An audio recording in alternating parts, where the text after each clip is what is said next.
बिस्मिल्लाहिर्रहमानिर्रहीम। अस्सलाम वालेकुम डियर क्लास। जैसा कि आप लोग जानते हैं प्रीवियस लेक्चर्स में हम लोगों ने chapter 1 the saviour of mankind start किया, जिसकी हम लोगों ने translation, question answers and glossary की थी। आज की इस लेक्चर में इंशाल्लाह हम लोग chapter 1 the saviour of mankind की एक्सरसाइज स्टार्ट करेंगे।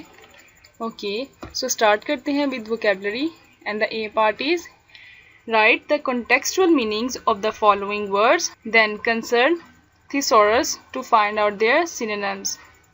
And the very first word is dazzling, bright, imaginations, dreams, remarkable, extraordinary, composed, created, preservation, protection, bestowed, granted, message, report, superstitions, false beliefs, abundant, give up.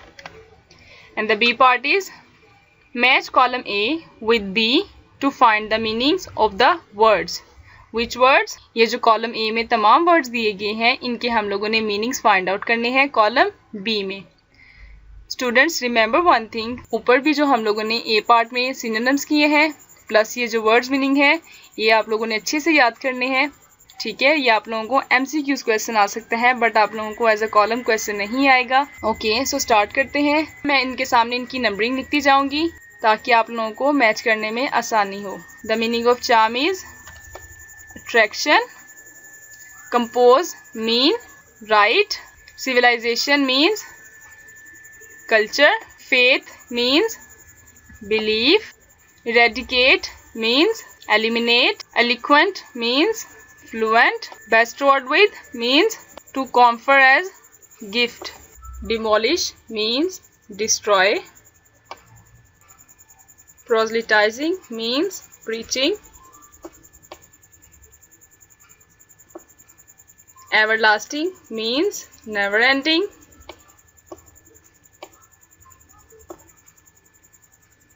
embodiment means living example, chaos means confusion, words means edge,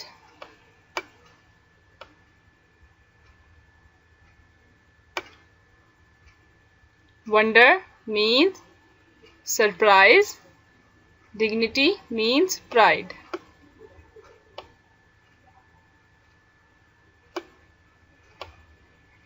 I hope कि बेटा आप लोगों को columns की अच्छे से समझ आ गई होगी। नेक्स्ट सी पार्ट है use the following words in sentences. Students, word sentences का क्वेश्चन भी आपको बोर्ड एग्जाम्स में 5 मार्क्स का आता है, इसलिए आपने जितने भी वर्ड सेंटेंसेस होंगे कंप्लीट बुक के अच्छे से याद करने हैं। The first word is century. This century will make our life more modern and easier. Second word is conquest. The conquest of Makkah is an important event in the history of Islam. Third word is influential. Quaid-e-Azam Muhammad Ali Jinnah was an influential political leader for all the Muslims of India. Determination. Saad has succeeded by his sheer determination. Delegation. Our country sent an industrial delegation to Turkey. Next word, quietly. I slipped quietly out of the back door. Urge. I have a pressing urge to become a doctor. And the last word is ignorance. We should eliminate ignorance from our society. Next question है, a fixation is a process of word formation by adding a prefix or suffix to a root word. अब root word क्या है बेटा? ये सब जो है author, necessary, fair, moral, tie, danger, conscious, fortune, kind and care, ये सब क्या है? रूट वर्ड्स हैं। इन रूट वर्ड से पहले मीन्स प्रीफिक्स, पहले कुछ ऐड करेंगे तो वो क्या होगा? प्रीफिक्स होगा, और अगर कुछ बाद में ऐड करेंगे तो वो क्या होगा? सफिक्स। ठीक है, आप देखें ऑर्थर है रूट वर्ड, इसके नेक्स्ट उन्होंने को ऑर्थर, ऑर्थर से पहले ऐड किया है को, एक वर्ड ऐड किया है, को लगाने से क्या बन गया? प्रीफिक्स। जब कुछ पहले ऐड करेंगे तो वो प्रीफिक्स होगा। ऐसे ही नेसेसरी, अननेसेसरी, यहाँ पे भी अन पहले ऐड किया गया है रूट वर्ड से, तो ये क्या है, प्रीफिक्स है। Fair, unfair, moral, immoral, tie, untie, danger, in danger, conscious, unconscious, Fortune, misfortune. अब ये देखें, ये जो ऊपर हमने ये जो वर्ड्स किए हैं फॉर्च्यून तक, ये सब क्या थे, प्रीफिक्स थे। मींस हमने कुछ रूट वर्ड है उससे कुछ पहले ऐड किया था। रिमेंबर वन थिंग कि प्रीफिक्स लगाने से हमारे जो वर्ड है उसका मीनिंग चेंज हो जाता है, लेकिन अगर हम लोग सफिक्स लगाएंगे मींस जो रूट वर्ड है उसके बाद कुछ ऐड करेंगे तो हमारा जो वर्ड है उसका मीनिंग चेंज नहीं होता। अब देखें, काइंड, काइंडनेस, केयर, केयरलेस, ठीक है, ये हमने नेस काइंड रूट वर्ड से बाद में लगाया है, तो ये क्या है, सफिक्स है। Kind, kindness, care, careless. Postpone, postponement, adjust, adjustment, treat, treatment, meaning, meaningful, hard, hardship, friend, friendship, fond, fondness, happy, happiness, comfort, comfortable. Prefix and suffix आप लोगों के बोर्ड एग्जाम्स में इससे रिलेटेड कोई भी क्वेश्चन नहीं आएगा, ये जस्ट आप लोगों की जनरल नॉलेज के लिए है, ठीक है। नेक्स्ट है, ऐड अप्रोप्रिएट प्रीफिक्स और suffix to the following root word to make other words. अब देखिए, ये जो वर्ड्स दिए गए हैं इन पे हम लोगों ने प्रीफिक्स और सफिक्स ऐड करने हैं। One, oneness, belief, disbelief, parallel, unparalleled, justice, injustice, flinching, unflinching, knowledge, knowledgeable, construction, constructional। Next बेटा ग्रामर पार्ट है। ग्रामर पार्ट में सबसे पहले एडजेक्टिव से रिलेटेड एमसीक्यूज हैं। फर्स्ट ऑफ ऑल एडजेक्टिव देख लें कि क्या है। Adjective, An adjective is a word that modifies the noun or pronoun। adjective एक ऐसा वर्ड है, एक ऐसा लफ्ज़ है जो किसी इस्म या इस्म ज़मीर के बारे में मज़ीद कुछ बताता है, उसमें रद्द-बदल करता है। It describes or point out a person, place or thing to tell the number or quantity। ये किसी शख्स, मुकाम या चीज़ के जिक्र के लिए या इसका हवाला देने के लिए, पॉइंट आउट हवाला देने के लिए, या फिर तादाद या मिकदार बताने के लिए किसी इस्म के साथ इस्तेमाल होता है। अब देखिए नेक्स्ट एग्जांपल इसकी लिखी हुई है, फेमस पोएट। अब देखिए, चूज द करेक्ट एडजेक्टिव्स। अब ये जो एमसीक्यूज दिए गए हैं इसमें से हम लोगों ने करेक्ट ऑप्शन फाइंड आउट करना है। Ishfaq Ahmed was a dash writer. Ishfaq Ahmed was a famous writer. इसका बी वाला ऑप्शन ठीक होगा। Next, second sentences, this is a very dash seminar, this is a very informative seminar।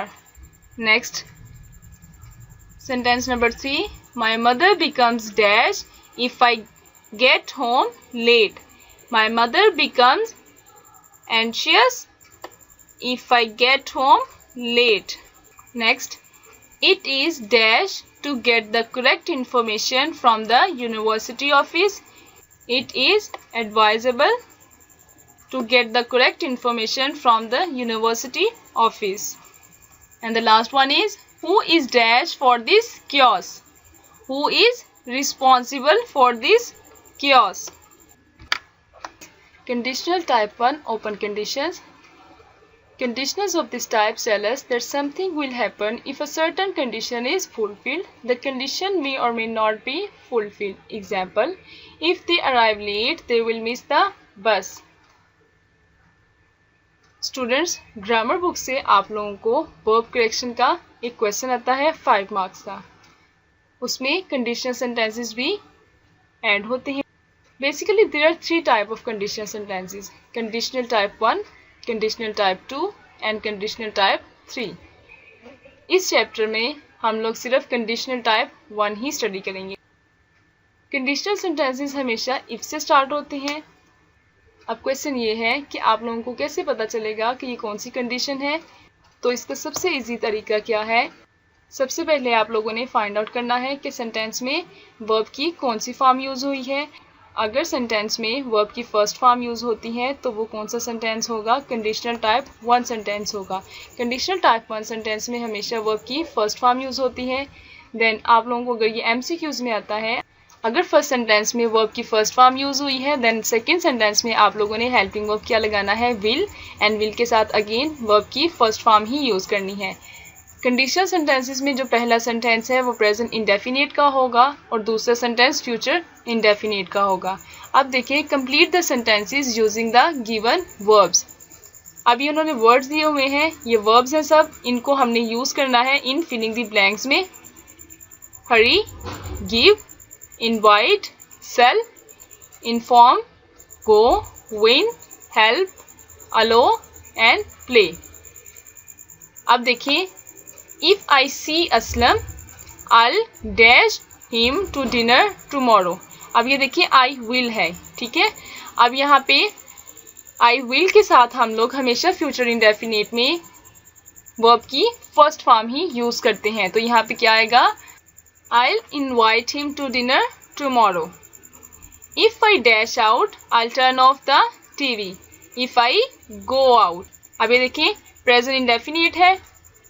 Present indefinite में हम लोग helping verb use नहीं करते। चेक के साथ हम लोग जो वर्ब लगाते हैं उसके साथ हम एस या यस ऐड करते हैं। अब यहाँ देखिए गो लिखेंगे, क्यों, क्योंकि हमारे पास सब्जेक्ट जो है वो प्लूरल है। If I dash out I turn off the TV, verb की फर्स्ट फॉर्म लिखेंगे कंडीशनल टाइप 1 सेंटेंस में। If you dash trick on people they will not trust you again. If you play tricks on people they will not trust you again। If the farmer sells all his kiwi fruit in the market, he will be very pleased। Next, fifth filling the blank is I'll dash you with your homework if I can। I'll help you with your homework if I can। Next filling the blank number 6 है I'll allow you to ride my bike if you like। Next, will you pass this basket to Auntie Sophie if you see her। Next, filling the blank number 8, if we hurry, we'll catch the bus। Next, number 9, will you inform me if you are going to be late। And the last one is, if he works hard, he will win the competition। Next question है put the suitable verbs in the given blanks। अब again ये verb correction है। आपको जो verb correction आएगी वो इस form में आएगी। ऊपर आपको सेंटेंस दिया जाएगा और इसके 4 ऑप्शंस दिए जाएंगे, ठीक है। अब देखें, I dash living in this house since 1970। अब आप लोगों ने सेंटेंस को ध्यान से पढ़ना है और सबसे पहले ये फाइंड आउट करना है कि ये सेंटेंस कौन सा है। जो हिंट आप लोगों को इस सेंटेंस में मिल रहा है वो क्या है, सिंस। सिंस हम किस सेंटेंस में लगाते हैं, सिंस या फॉर हम उन सेंटेंसेस में लगाते हैं जिसमें किसी वक्त या मुद्दत का बताया जाए, ठीक है। अब देखिए, I dash living in this house since 1970। Since और फॉर हम लोग परफेक्ट कॉन्टिन्यूस में यूज करते हैं। अब देखिए, वो प्रेजेंट परफेक्ट कॉन्टिन्यूस भी हो सकता है, फ्यूचर परफेक्ट कॉन्टिन्यूस भी हो सकता है एंड पास्ट परफेक्ट कॉन्टिन्यूस भी हो सकता है। अब हम लोगों ने जो ऑप्शंस दिए गए हैं इनमें से देखना है कि परफेक्ट कॉन्टिन्यूस के कौन से टेंस का हेल्पिंग वर्ब है। Has been and have been, was and will be. अब देखिए, हमारे पास प्रेजेंट के सिर्फ हेल्पिंग वर्ब है, has been and have been. इन दोनों में से हमने सिलेक्ट करना है कि यहाँ पे हमने कौन सा हेल्पिंग वर्ब लगाना है। अब देखिए, आई, वी, यू, दे के साथ हम लोग हमेशा हैव ही यूज करते हैं, तो यहाँ पे हैव बीन यूज होगा। I have been living in this house since 1970। Second sentence है ही डैश हियर यस्टरडे। अब यस्टरडे आ गया है तो यस्टरडे क्या है, माजी की बात हो रही है। He dash here yesterday past indefinite का सेंटेंस है और पास्ट इंडेफिनिट में हम लोग सब्जेक्ट के साथ वर्ब की सेकंड फॉर्म यूज करते हैं। अब यहाँ पे देखें, ही डैश हियर यस्टरडे, इसकी सेकंड फॉर्म क्या होगी? He came here yesterday. Next sentence number 3, if you come. Next, he will take the examination next year. हम लोगों ने विल क्यों यूज किया? क्योंकि ये फ्यूचर इंडेफिनेट का सेंटेंस है, तो हम लोगों ने ही के साथ विल यूज करना है। He will take the examination next year. And the last sentence is he will come to us tomorrow. Again future indefinite का सेंटेंस है। आई होप स्टूडेंट्स कि आप लोगों को तमाम एक्सरसाइज की अच्छे से समझ आ गई होगी। ओके क्लास, इंशाल्लाह we will meet in the next lecture. अल्लाह हाफिज।